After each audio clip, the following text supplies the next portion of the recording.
Hi everyone and welcome back. Today we are going to be talking about the swimsuit performances that happened on Boracay Island. Fun fact, I've actually been to Boracay a couple of times, one of which is when Brennan and I went to the Philippines in the summer of 2017. We stayed on Boracay for I think 4 nights. We stayed at the Shangri-La Boracay and then we stayed at this amazing resort. It was more inland, it was all like a tropical paradise. The food there was all organic and grown there. It was amazing. So let me say, when I go back to the Philippines, I am going back to Boracay. Let's get into the swimsuit performances. I want to definitely note that I did not see all of them. So I've only seen whatever videos are available on YouTube from fans, from pageant experts. I've seen also Instagram videos, Instagram stories. I've also seen a lot of photos. So I haven't seen all the performances, but I'm going to talk about the ones that I have seen that stood out to me. Let's start with Misamis Oriental. Oh, and one thing I also need to mention, when I am watching swimsuit performances, whether I'm judging, whether I'm just watching to share with you guys, I am looking for confidence. I am looking for elegance. I am looking for poise. I want to see a woman who, despite her height, her shape, any of that kind of stuff, she has confidence. That's what I'm looking for. I want to see that she is up there enjoying herself, having fun, saying to the world, look at me, I am a confident queen. All right, let's get into it now. Misamis Oriental, she has strong confidence. She did a lot of like hair flipping. She was very strong, but we need more for Miss Universe. As you guys know, Misamis Oriental is one of my favorite contestants for the crown. I can see her in the top 5. We need a stronger walk, in my opinion. I'm being very critical, of course, because we're starting to get down to it here. If she's going to go to Miss Universe, she definitely needs like a Miss Universe worthy swimsuit walk, and so I feel like she has the potential. She's shown us so much improvement. She's really wowed a lot of us. I believe it's there. Now we want to see it at the prelims. Next up, Pasay. I don't necessarily know if Pasay's swimsuit was one of the strongest walks for me. If I'm being completely blunt, completely honest, I was hoping for more. This girl is amazing. She's a model. She's so gorgeous. We want to see like a, oh my gosh, unbelievable performance from her. She has obviously a lot of us that have high expectations for her, so maybe it makes it more difficult. The most common comment I see from a lot of you about Miss Pasay is that she has an angelic face, an amazing face. And yes, she does, but she needs to have an amazing walk. I really believe she needs to improve on her interview skills. Some of her interviews, they're stronger, they get stronger, but then other times I'm like, oh, there's other girls for sure whose communication skills for me are more, I don't want to say Miss Universe worthy, because that sounds quite harsh, but I mean, that's what we're looking for, is we're looking for a contestant who can strongly represent the Philippines at Miss Universe. Miss Pasay has the potential, but she has more work to do. Next up, Baguio. Baguio is killing it. I have in my notes here, look out, this girl could be in the top 5. Her swimsuit performance really nailed it for me. I felt like she was confident, she had poise, she had elegance. She was one of my favorites in this competition, presentation, whatever you want to say. Next up, Cebu City. Cebu City, I put body. Wow, this girl is carrying herself. It isn't just about the measurements of the body, it's about how they carry themselves. She was carrying herself like, I mean, you gotta see her walk. You'll know exactly what I'm talking about. I felt kind of bad for her because I felt like she had to walk slower because the girl in front of her, I believe it was Miss Palawan, was taking too long at the end of the runway. So I feel like Cebu City was like having to like not give it her all in the walk, but she still carried herself so well. Loved her swimsuit walk. Now we have Miss Taguig. Miss Taguig was one of my absolute favorite swimsuit walks for a few reasons.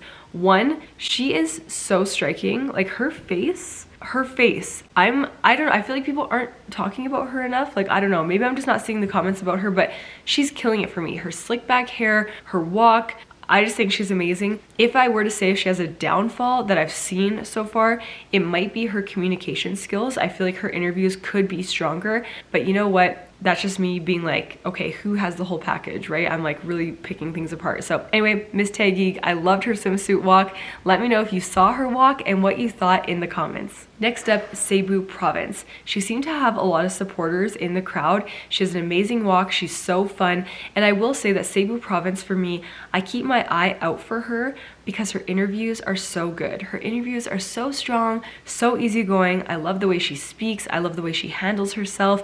I find her to be very engaging, very approachable. So I always look out for her. Like, I take that extra moment to look out for her and watch her walk. I thought it was amazing. Let me know what you thought of her in the comments. Palawan. I'm mentioning Palawan because her posing was elegant, her legs, she has incredible legs, but she was one of these girls who takes too long at the end of the runway. I mean, some of you might not notice this, but being a former pageant contestant, delegate myself, it would always drive me nuts when a girl would take too long. Here's why it's bothersome, because as I mentioned, Cebu City had to like slow down her walk because Palawan was taking too long. And then of course we have the other side of things, when people go too quickly. Some of these girls, they were at the end of the runway and they were gone before we could even blink our eyes. So there's kind of that back and forth of finding that middle ground where you don't take too long, but you also don't just leave and not even give the audience and judges a chance to look at you.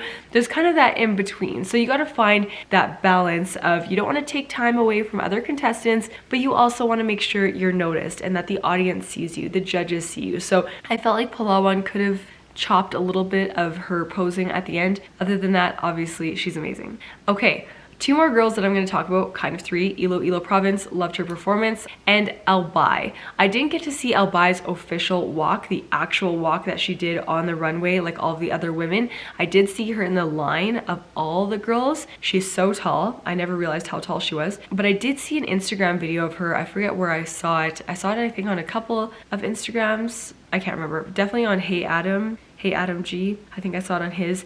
And she is so smooth. She just like sails along so smoothly. I find her to be very calm and confident. So I love seeing her walk on Instagram. I don't know what her official walk looked like, but what I did see, I thought was really well done.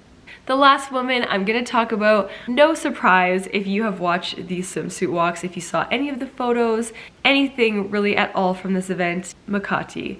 Makati is just killing it. For me, she is the whole package. She is so fierce, and she's so confident. Her walk is so good. If anything, I would have wanted to see more from her, as in like see her longer on the runway.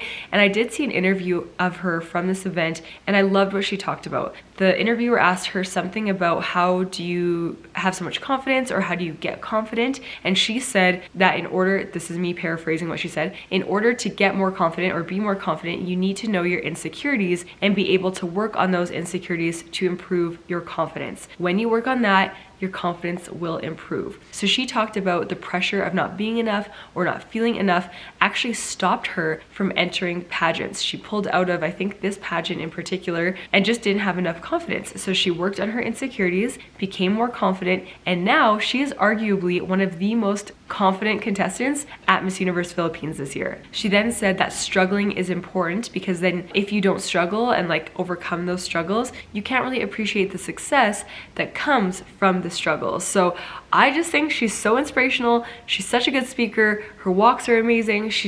I love her. She is definitely the front runner for me. Of course, there's dark horses. There's people who can come and wow us and surprise us, and that always happens, but she definitely is in the #1 spot for me so far. I don't have an official predictions yet, but it will come soon. Do you guys also love Miss Makati? Let me know what you think of her in the comments, what you thought of her walk, and who was your favorite from this event. Did you see all the videos? Who stood out to you? Why did they stand out to you? And I think that's it for today. If you want to see all my upcoming videos about Miss Universe in general, Miss Universe Philippines, make sure you hit subscribe so you are notified when those videos come out. If you want to follow my everyday and Lily's everyday activities, make sure you check us out on Instagram and TikTok. The links for those are below, and I will see you guys next time.